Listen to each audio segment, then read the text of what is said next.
My family has no idea this wedding trip is the last time they'll ever see me, but I'm not even sure they'll notice. Honestly, I have no idea who this is for, but I think I just need it out of my head. The circumstances of my birth were complicated. I broke up 2 marriages, and my family has never been shy about how they feel about me for that. Only one of my brothers has gotten drunk enough to tell me to my face that he resents me for existing, but I know it exists within all of them, at least in some way. I'm much younger than all my siblings, and there was so much that happened out of our hands that I made excuses for, but my whole life, I've never quite felt part of the family. As a child, I told myself we'd make up for lost time once I got older and we could talk as equals.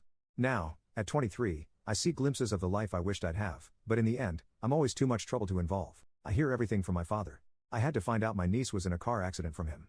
I had to find out my other niece had a miscarriage from him. I had to find out my oldest brother had a brain tumor haphazardly on a phone call with my father, which he didn't even know I was unaware of. I've known for a while I'm the only one trying, but for the sake of my dreams, I've given every opportunity for them to let me in, but I just can't do it anymore. I have a psychiatric service dog who aids me with CPTSD. He is the single greatest thing to happen to me.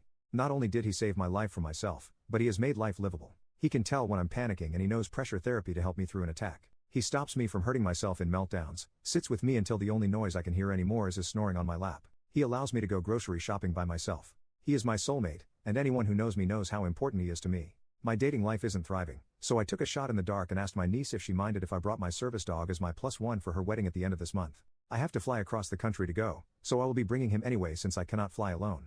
I figured it couldn't hurt to see if he could not have to stay in the hotel all night. I do not technically need him for the event, since I'll know every guest and I will be drinking pretty heavily to cope, but getting to spoil him with a bow tie, dancing, and a steak, sounded like the perfect reward for helping me on my flight. Several times, I emphasized that I understood it was an odd request and she could say no if she wanted. She was emphatic that he could come. She said even if I found a date, he could come. I was elated. For once, I felt seen, I felt cared about, I felt valued. And then I got a call from my dad. No one wanted to make things awkward, but the mother of the bride was not okay with a dog being at the venue. I explained that he is a trained service animal and will not impede the ceremony in any way, and I'd of course remove him if he did. Still, he said they didn't like it. I was so tired of hearing everyone else's words through my father. He won't be around forever and sooner or later, they will have to start talking to me. I had one request, let the bride tell me. When I asked her, she said yes, and until she told me she changed her mind, I was under the assumption he could go.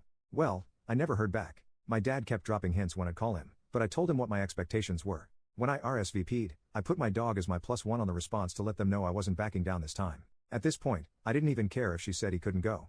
I just wanted to hear it from her. The next morning, I woke up to an email from my father. Not even a text, a damn email explaining that my niece didn't want to be the bad guy, but my dog was not welcome at the wedding. He said he was sorry, but he could still come with me to the hotel if I wanted. Something inside me broke. I think I realized this is truly a helpless case. They are never going to respect me the way I crave them to. To this day, not one of our conversations has been started by them. I always initiate, and now, the one time I request a direct contact, I get an email. Family means everything to me. Over the last few years, I've redefined what a family can be, and if right now, my family needs to be a very damaged orphan and their service animal, I'm grateful I have that much. So, I'm going to the wedding, and then I'm never going to talk to any of them again. And the sad part is, I didn't even think they're going to notice. Update. First, thank you to everyone for the kind words, and all the advice. It sincerely means so much that so many people care. I want to address all the questions about why I want to go to this wedding at all. There are plenty of practical reasons that I can name, but the truth is, I need to go for my own closure. I have a strange relationship with death and loss.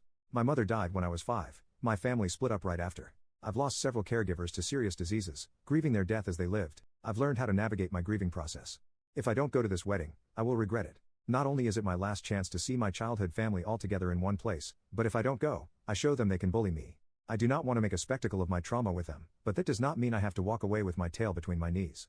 I'm not scared of them. My relationship is non-existent, but I did see my siblings, cousins, nieces, and nephews fairly regularly. When I was a kid, they intimidated and bullied me into silence, but I'm not a child anymore. I lived with these people. I can manage one night, if for no other reason than to prove they cannot control me. Thanks again for all the kind words.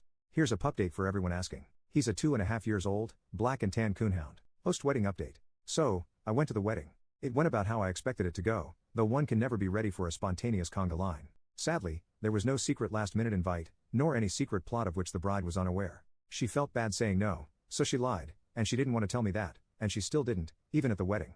No one really said much at all. In fact, the mother of the bride did not speak to me at all. My brother tiptoed around the subject until the end of the night. To his credit, he did apologize for all the dog stuff as he said goodbye. Strangely, the apology didn't make me feel much better. There was no big confrontation either, mainly because no one cared to listen to me if I tried. As the reception began, part of me wondered how much I was going to miss the people, the environment, the vibe, really. Truthfully, I surprised myself with how ready I was to leave. Goodbye was short, and bittersweet. The venue was pretty and the alcohol was free, so I made the best of my night, but I got what I needed out of it, I think. Getting home tonight felt like a weight lifting off my shoulders. I know more than ever that I need to do this, and what I once saw as cutting my family in half, I can now see as clearing space for new family, one that cares. Thank you for all your kind words, and all the support for my dog.